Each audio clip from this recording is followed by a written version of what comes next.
European citizens have spent the last 2 years voting to reject the failed policies of multiculturalism and mass immigration. So isn't it an amazing coincidence how left-wing parties in Europe, who will benefit from votes from future naturalized migrants and their children, have been so welcoming of them? Being completely dependent on government, those naturalized citizens will then vote for even bigger government. Big corporations also love mass immigration. It means a fresh supply of cheap labour that will drive down everyone else's wages. So who else benefits?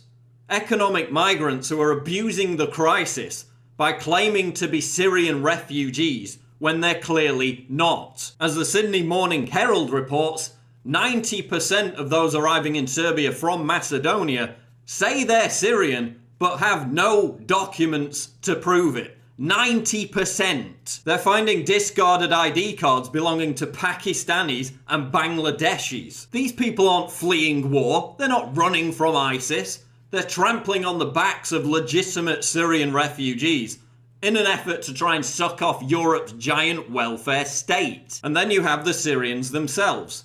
Isn't it an amazing coincidence how many of these war refugees have no interest whatsoever in remaining in peaceful European countries that refuse to shower them with cash? And many of the refugees don't even look like refugees at all. They're mainly working age men, well-fed, not emaciated, not hungry.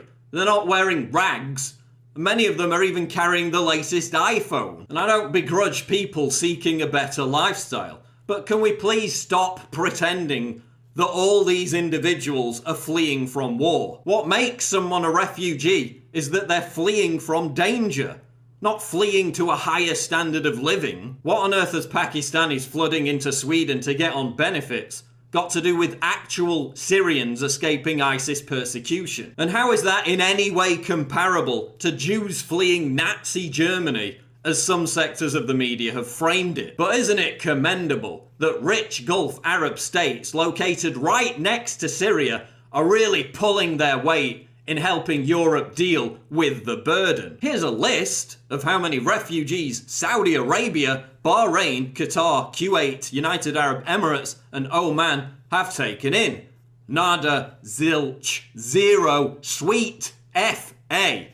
While Germany alone takes in 800,000. Months ago, ISIS promised to exploit the migrant crisis to infiltrate thousands of terrorists into Europe. But don't worry, they'll be well looked after if Sweden enacts what some of its political class are calling for: jobs, welfare and housing for Islamic State jihadists, all at taxpayer expense. So while European citizens are being frisked at airports every single day, potential terrorists are being invited straight in with no security checks, no ID checks, nothing. And in the name of diversity, we're welcoming into Europe huge numbers of people who are completely intolerant of diversity. Case in point, a head teacher at a school in Germany situated near a migrant camp is telling teen girls not to wear miniskirts because it might offend the migrants and provoke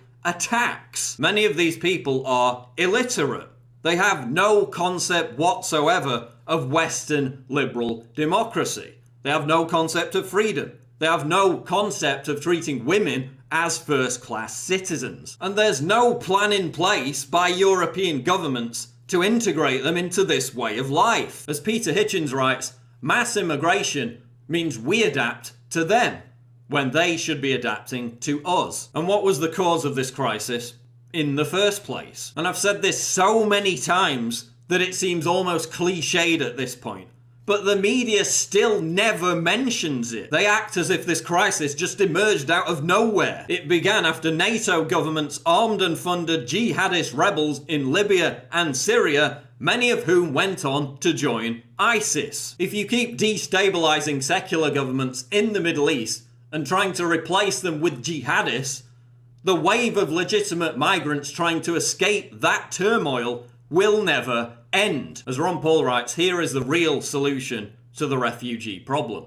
Stop meddling in the affairs of other countries. Embrace the prosperity that comes with a peaceful foreign policy not the poverty that goes with running an empire. But after causing the migrant crisis by intervening in Syria in an effort to topple Assad, the same leaders are now using the migrant crisis to justify further intervention in Syria in an effort to topple Assad. And as per usual, they're resting their propaganda on the corpses of dead kids, because we're going to save the Syrian children by bombing the Syrian children. And all the usual hashtag trendies are jumping on the grief bandwagon to try and push their political agenda. Listen, until you're prepared to personally house a migrant and pay their way, stop tweeting migrants welcome to try and make yourself look good in front of your progressive friends. The little boy washed up on a Turkish beach